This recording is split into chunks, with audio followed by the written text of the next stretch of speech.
நாங்கள் எப்படியோ ரீச் ஆகிட்டோம். இப்போ நாங்கள் எங்கே போயிட்டுருக்கோன்னா, நான் சொன்னேன்ல ஒரு ஃபங்க்ஷனுக்காண்டி கிளம்பிகிட்ருக்கோன்னு, அதுக்காண்டி தான் மெயினாக ஊருக்கே வந்தோம்.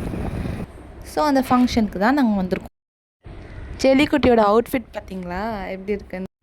நல்லா ஜம்முன்னு ராஜா மாதிரி கிளப்பி விட்டாச்சு.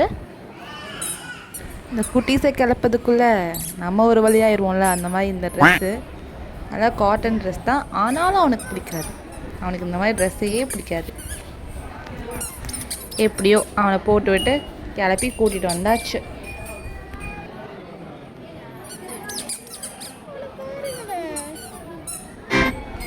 செல்லிக்குட்டியை பார்த்தீங்களா எவ்வளோ ஜாலியாக நல்லா ஃபன் பண்ணிகிட்ருக்கான்னு. ஆனால் செடி இந்த தாடி ரொம்ப லாங் ட்ராவல் பண்ணியிருக்கு.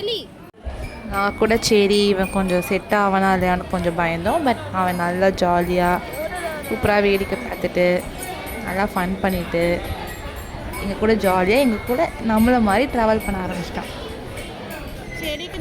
ஃபஸ்ட்லாம் நம்ம நடக்கவே மாட்டேங்கிறான்னு யோசிச்சுட்டே இருப்போம்.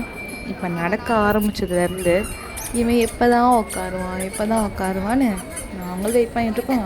நேரத்தில் செடி கொஞ்சம் நெஞ்சில் ரொம்பவே சேட்டை பண்ணான். ஆனால் அது பார்க்க ரொம்ப க்யூட்டாக இருந்துச்சு. நீங்கள் எல்லோரும் நினைக்கலாம் என்னடா செடிக்குட்டி நல்லா சாப்பிட்றான்னு.